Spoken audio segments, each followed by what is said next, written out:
অনুভব করছি হাবিদরা পুরোপুরি শেষ হয়নি, ওর একটা অংশ এখন আমার ভিতরে আটকানো। সবাই থমকে গেল। ঠিক তখনই বৃদ্ধা ওজা গভীর গলায় বলল, আমি বলেছিলাম আসল খেলা এখনো শুরু হয়নি। হাবিদরা শুধু একা নয়, তার সাথে বাধা আছে আরো কয়েক ডজন আত্মা, আর তারা এখন মুক্তির জন্য লড়বে। শিমুল কাঁপতে কাঁপতে জিজ্ঞেস করলো, মানে আমাদের আবারও ফিরতে হবে?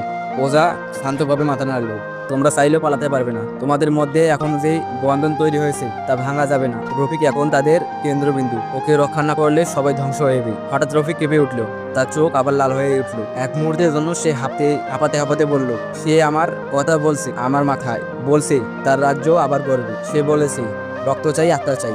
রিয়া আঁকড়ে ধরলো রফিককে, না, তুমি লড়াই করবে, আমরা সবাই তোমার সাথে আছি। কিন্তু সবাই দেখতে পেল রফিকের ছায়া আর তার শরীর এক নয়। ছায়াটা ধীরে ধীরে বড় হতে লাগলো। সেই ছায়া থেকে বের হলো একটা অচেনা আকৃতি। আকৃতিটা ছিল এক লম্বা মহিলার মতো, মুখ ঢেকে আছে, লম্বা চুলে, হাত দুটো এত লম্বা মাটিতে টেনে নিয়ে যাচ্ছে। সে গলা খাঁকড়িয়ে বলল,